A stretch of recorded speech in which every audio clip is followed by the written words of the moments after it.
Hi, Vivis. Welcome again to the advanced topic in deep learning, that is computer vision system. अपने last lectures के अंदर हमने एक fully connected neural networks को देख लिया था, जो कि हमने अपने इस कोर्स के बिल्कुल स्टार्ट में पढ़ा हुआ था कि हम कैसे एक फुली कनेक्टेड न्यूरल नेटवर्क बनाते हैं। और फिर उस फुली कनेक्टेड न्यूरल नेटवर्क्स के अंदर हमने ये देख लिया था कि जी हम कैसे इसको एक इमेज ये प्रोसेस कर सकता है, लेकिन वहाँ पे हमने कुछ प्रॉब्लम्स देख ली कि अगर हमारे पास एक स्मॉल सा इमेज भी हो तो उसके इतने पिक्सेल्स, इतने कॉम्बिनेशंस बनते हैं जो कि प्रैक्टिकल हमारे पास पॉसिबल नहीं होता। ओके, फिर हमने जो इमेज के अंदर स्पेशल स्ट्रक्चर उसकी किसी इनपुट इमेज के अंदर होती है वो हम कैसे फाइंड आउट करते हैं, वो बड़ी हमारे लिए इंपॉर्टेंट होती है। और फिर उसके बाद हमने कॉन्सेप्ट देख लिया था पैचिंग का और स्लाइडिंग का, कि हम किस तरह इमेज के अंदर डिफरेंट पैच को सेलेक्ट करते हैं ताकि वो जो साइज़ का हमारे पास मसला आ रहा था या हमारे पास स्पेशल स्ट्रक्चर्स के बारे में कुछ इन्फॉर्मेशन चाहिए थी, तो उसके लिए हम क्या करते हैं, पैचिंग का कॉन्सेप्ट यूज़ करते हैं। और फिर डिफरेंट पैचेस को सेलेक्ट करने के लिए हम स्लाइडिंग का कॉन्सेप्ट यूज़ करते हैं। सो आज हम कन्वोल्यूशनल के कॉन्सेप्ट्स को देखते हैं कि फीचर एक्सट्रैक्शंस विद कन्वोल्यूशनल, कि हमारे पास बेसिकली कन्वोल्यूशनल अगर आप लोग देख लें तो हमारे पास कन्वोल्यूशनल का कॉन्सेप्ट्स बेसिकली यहाँ पे आ रहा था। यस,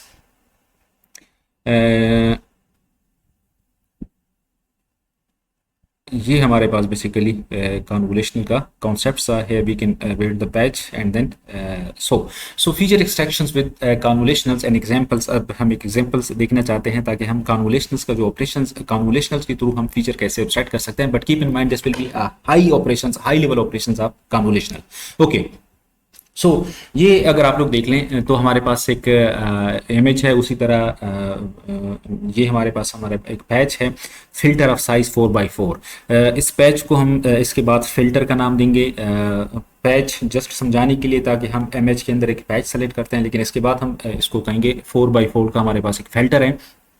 तो अब ये फिल्टर हमारे पास जो आउटपुट न्यूरॉन्स हमारे पास होता है उसकी कुछ अगर देख लें तो ये हमने स्लाइडिंग ऑलरेडी इस पर अप्लाई की हुई है। तो ये जो आउटपुट हमारे पास आएगा तो ये भी हमारे पास जो आउटपुट स्ट्रक्चर है वो यहाँ पे अब दूसरे न्यूरॉन्स को या दूसरे सेल को ये क्या कर रहा है, टारगेट कर रहा है। सो ऑब्वियसली अगर ये मेरे पास 4x4 का फिल्टर है तो ये मुझे रिजल्ट देगा 16 डिफरेंट कम्बिनेशन ऑफ वेट्स। तो ये अगर आप लोग देख लें तो ये मेरे पास 16 डिफरेंट वेट्स के अंदर आ गया। Okay, apply the same filter to 4x4 patches in input and use the result of that operations to update the state of the neuron in the next layer. अब यही जो स्लाइडिंग, पैचिंग और sliding का concept है वही हमने बार बार करना है। फॉर एग्जांपल नेक्स्ट हमारे पास जो पैच होगा वो हमारे पास लेट्स सपोज ये वाला पैच बनेगा एंड सो ऑन। सो अगर मैं थोड़ा सा आप लोगों को यहाँ पे इस पेन के थ्रू कर दूँ,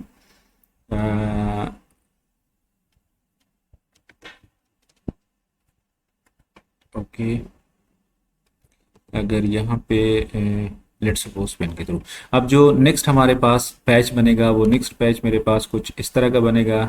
लेट्स सपोज ये मेरे पास बन जाएगा। इसी तरह जो मेरे पास आउटपुट बनेगा, आउटपुट जो न्यूरॉन्स होगा वो मेरे पास यहाँ से कुछ पॉइंट आउट करेगा। एंड देन अगर मैं नेक्स्ट कोई पेज बनाता हूँ, इसी तरह मेरे पास ये पेज चलते चलते लेट्स सपोज मैं कहता हूँ कि लास्ट में जो मेरे पास पेज है वो मेरे पास क्या इस तरह कोई पेज बन गया। इसी तरह जो मेरे पास जो आउटपुट न्यूरॉन्स आउटपुट करेगा वो भी कुछ इस फॉर्म के अंदर आएगा कि वो जो फॉर एग्जांपल यहाँ पे वो क्या कर लेगा, पॉइंट आउट करेगा। ओके, हर एक केस के अंदर हम क्या करते हैं कि जो हमारे पास shift by 2 pixels for next patch to define the next neuron in the adjacent locations in the further layers।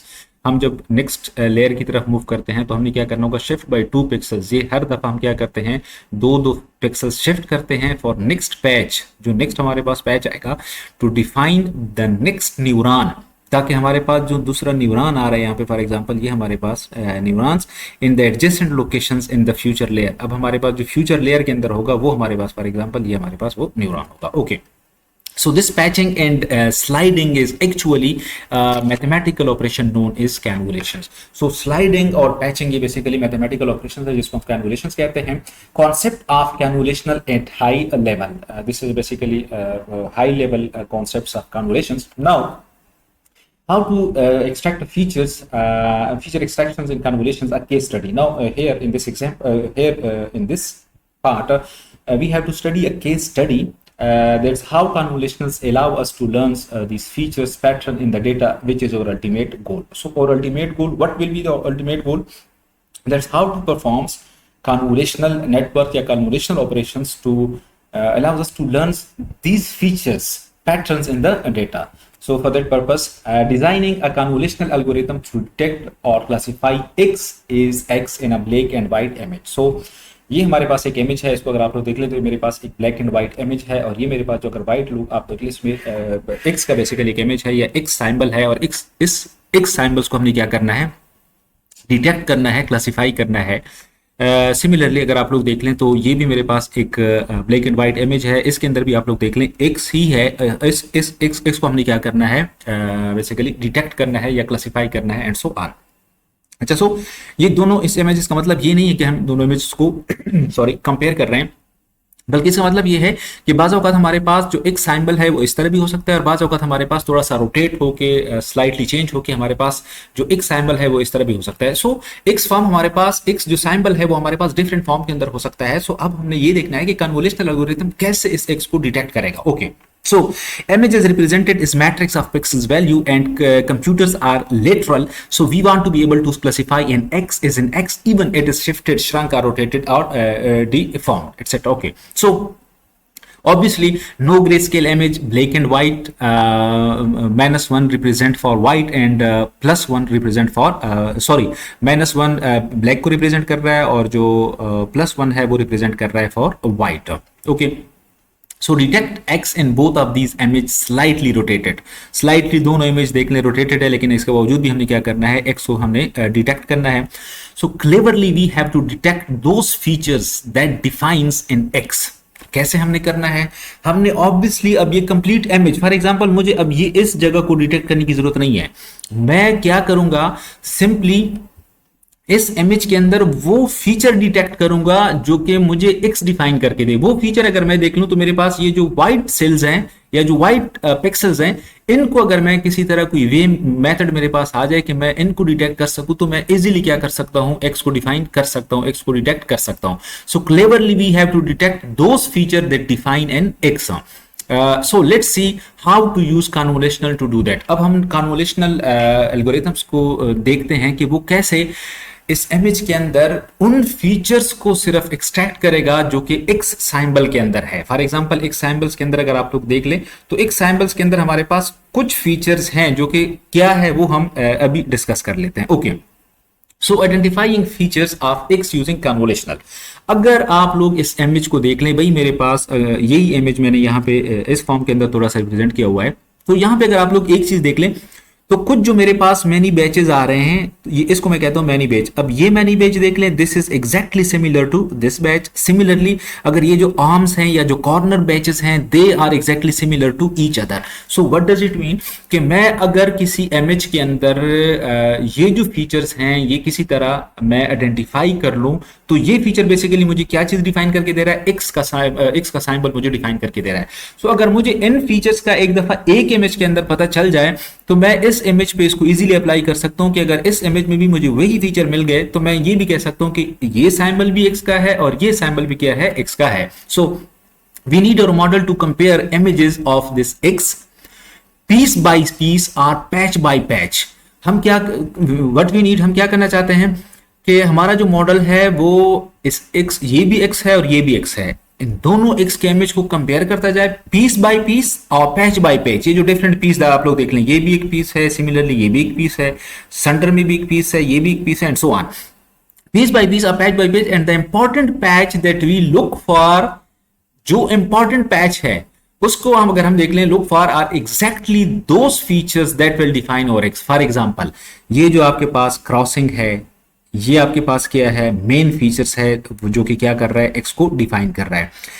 If our model can find these rough features रफली in the same position in our input, then we can infer, तो हम conclude कर सकते हैं that these two images are of the same type. Okay, so अब हम ये देखना चाहते हैं कि ये जो फीचर्स हैं ये हम किस किस के थ्रू एक्सट्रैक्ट कर सकते हैं। एक तरीका हमारे पास है कि फीचर्स को हम आइडेंटिफाई कर सकते हैं यूजिंग फिल्टर्स। ये आपके पास देख लें ओरिजिनल इमेज है और ये आप लोगों ने क्या किया, जो मैनी पेज था उसको आप लोगों ने यहाँ पे हम इसको जस्ट लाइक फिल्टर भी कह सकते हैं, जिसको मैंने एक 3x3 मैट्रिक्स के फॉर्म में रिप्रेजेंट कर दिया। तो ये मेरे पास जो 3 है ये मेरे पास डिफरेंट क्या है, फिल्टर्स हैं। Think of each patch almost like a mini image with the small 2D array of values। जो भी पैच आप लोग इसको अगर इसको हम सॉरी ये हमारे पास एक पैच है, तो ये पैच हमारे पास just like a small image. अब ये इसको अगर देख लें तो this is the representation of 3x3 two dimensional array है of values of a mini image of a small image, and we can use filter to pick up on when these small patches image occur। तो हम अब क्या कर सकते हैं, different filters हम use कर सकते हैं जो कि पिक करेगा कि जब भी हमारे पास कुछ स्मॉल पैचेस या इमेजेस अकर हो जाते हैं, बन जाते हैं, मिनी पैचेस बन जाते हैं, मिनी इमेजेस बन जाते हैं, तो फिल्टर्स क्या करेगा कि हम कहेंगे कि ये पेज क्या कर लो, फिल्टर कर लो, ये मिनी इमेज जो है ना वो फिल्टर कर लो, and so on. Okay, so in the case of X, these filters may represent semantic things, for examples the diagonals lines. अगर आप ये देख लें, ये जो हमारे पास इस सूरत के अंदर है, ये फिल्टर्स क्या चीज रिप्रेजेंट करेंगे, ये फिल्टर्स या तो रिप्रेजेंट करेंगे इस डायगोनल लाइंस को, या फिर ये क्या किस चीज को रिप्रेजेंट करेंगे, क्रॉसिंग, ये जो हमारे पास ये दोनों आपस में क्रॉस कर रहे थे, या तो फिर क्या करेंगे, ये जो फिल्टर्स हैं या फिर इनको रिप्रेजेंट करेंगे। सो यहां पे अगर आप लोग देख लें, सो या तो ये डायगोनल को रिप्रेजेंट कर रहे हैं, लुक एट दिस, या फिर ये क्या कर रहे हैं, क्रॉसिंग को रिप्रेजेंट कर रहे हैं, और ये देख लें ये भी आपके पास क्या है, ये भी डायगोनल को रिप्रेजेंट कर रहे हैं। सो एक चीज आप लोग यहाँ पे इज टेक अवे मैसेज कि filter will always represent some semantic things. For example, अब अगर x को हम देख लें तो x के अंदर या तो हमारे पास ये डायगोनल एलिमेंट्स हैं या फिर जो क्रॉसिंग एलिमेंट्स हैं। सो जो हमारे पास फिल्टर्स बनेंगे वो तो यार डायगोनल जो रिप्रेजेंट करेंगे डायगोनल इन्फॉर्मेशंस को, semantic things, diagonal information or diagonal lines or semantic informations are crossing that captures all of the important characteristics of that axiom. Okay, probably we will capture these features in the arms. Look at this, arms, in the arms and the centers of or letters in any image of x regardless of its position। जिस position में भी हो हम या तो क्या करेंगे, arms, या फिर जो सेंटर होगा वो हम क्या कर लेंगे, कैप्चर करेंगे उन फीचर्स को regardless of the position of X. Okay, these small matrices are filters of weights. अब ये जो हमारे पास छोटे छोटे मैट्रिसेस नजर आते हैं, ये बेसिकली हमारे पास क्या है, फिल्टर ऑफ वेट्स, और just numerical values of each pixel in these many patches. ये जो हमारे पास मेनी पैचेस यहाँ पे हमने बनाए थे, तो ये इनकी क्या है, जस्ट न्यूमेरिकल वैल्यूज है, and so okay. So what we are missing in this problem, हम इस प्रॉब्लम के अंदर कुछ मिस कर रहे हैं। what are the missing in this problem, and in this idea that we are discussing is to define that operations that can take these many patches and try to detect when those patches occur in our image।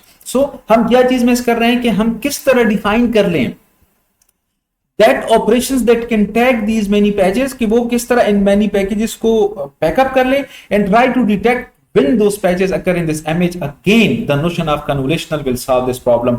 again convolutional के जो concepts हैं वो हम use करेंगे इस problem को solve करने के लिए। how this will be done, for example, अब ये हमारे पास एक दूसरी एग्जांपल है जिसके अंदर हम क्या करते हैं कि element wise multiplications between the filter matrix those many patches as well as the patch of our input image. अगर आप लोग यहाँ पे देख लें, ये हमारे पास फर्स्ट ऑफ ऑल इस कंप्लीट इस इमेज को कंसिडर कर लें, this is the representation of image, black and white image है।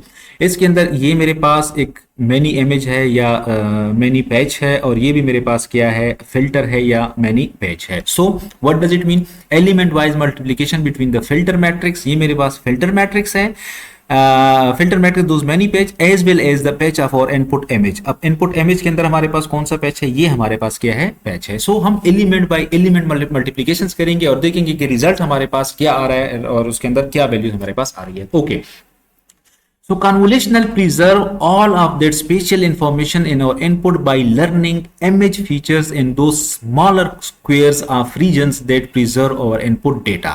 ये जो हमारे पास स्मॉलर स्क्वायर बन रहे हैं, so basically we have two patches, हमारे पास दो पैचेस हैं, the weight matrix patch, the thing you want to detect, जो कि हम क्या करना चाहते हैं, ये वेट मैट्रिक्स है जो कि हम डिटेक्ट करना चाहते हैं, this is top left matrix, and the second one is the secondary patch, ये हमारे पास क्या है, ये हमारे पास सेकेंडरी पैच है ग्रीन कलर के अंदर, the thing that you are looking to compare it against your input, जो कि हम क्या करना चाहते हैं, अपने इनपुट के अगेंस्ट इसको क्या करना चाहते हैं, इसको कंपेयर करना चाहते हैं। ओके, थर्ड स्टेप पे, now the question is how similar are these two patches that you observe between them. अब जो हमारे पास दो पैचेस हैं, अब हम ये देखना चाहते हैं कि ये किस तरह हमारे पास सिमिलर है, इसके अंदर क्या सिमिलरिटी हमारे पास है। So for examples, there was this result in a 3x3 matrix because you are doing, for example जब मैं ये दो सिमिलर ये पैच और ये जो हमारे पास वेट मैट्रिक्स है या फिल्टर वेट है, इनको जब मैं एलिमेंट वाइज मल्टीप्लाई करता हूं तो मेरे पास रिजल्ट क्या आता है, एक 3x3 का मैट्रिक आ जाता है। क्यों मेरे पास आ जाता है, this result in a 3x3 matrix because you are doing an element wise multiplication between two small 3x3 matrices. ये भी आपके पास 3x3 स्मॉल मैट्रिक्स है और ये भी आपके पास 3x3 स्मॉल मैट्रिक्स है। जब आप एलिमेंट मल्टीप्लाइज कर लेते हैं तो जो आउटपुट आपके पास आएगा, जो मैट्रिक्स आएगा रिजल्ट, वो भी आपके पास 3x3 मैट्रिक्स आएगा, और इसको अगर हम सम अप कर लें तो हमारे पास रिजल्ट क्या आ जाता है, 9 आ जाता है। All of the elements of the resulting matrix are ones। ये ones क्यों आते हैं, इस पॉइंट को समझने की कोशिश करें।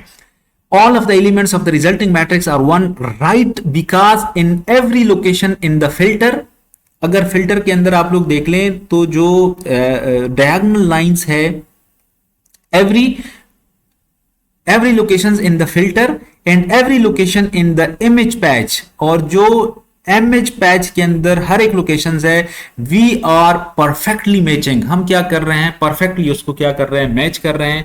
आप लोग खुद भी इसको प्रैक्टिकल एक्सपेरिमेंट कर सकते हैं। आप लोग ये जो फिल्टर पैच है और ये जो इमेज का पैच है, इसको 1 by 1 आप लोग कंपेयर करते जाएं तो आपके पास अल्टीमेटली क्या आ जाता है, results in 9 by summing all of them, तो आपके पास ये एक रिजल्टिंग 3x3 मैट्रिक्स आ जाएगा, जो कि आप लोगों के पास अगर आप लोग सम अप करें तो ये आपके पास 9 आ जाएगा। फॉर एग्जांपल आप लोग क्या करते हैं, फर्स्ट में ये, फिर उसके बाद ये, फिर उसके बाद अगर इन पैच बाय पैच दोनों पैच को सेपरेट ड्रा कर दें और एलिमेंट बाय एलिमेंट आप क्या कर लें, मल्टीप्लाई करते जाएं, तो आपके पास जो एंड रिजल्ट आएगा वो आपके पास कुछ इस फॉर्म के अंदर आ जाएगा। Okay, so the convolutional operator, let's consider one more example, एक और important example, step by step approach लेके चलते हैं। सो आज के लेक्चर्स के लिए इतना ही काफ़ी है। नेक्स्ट लेक्चर्स के अंदर हम ये जो नेक्स्ट एग्जांपल है इसको कंसिडर कर लेंगे।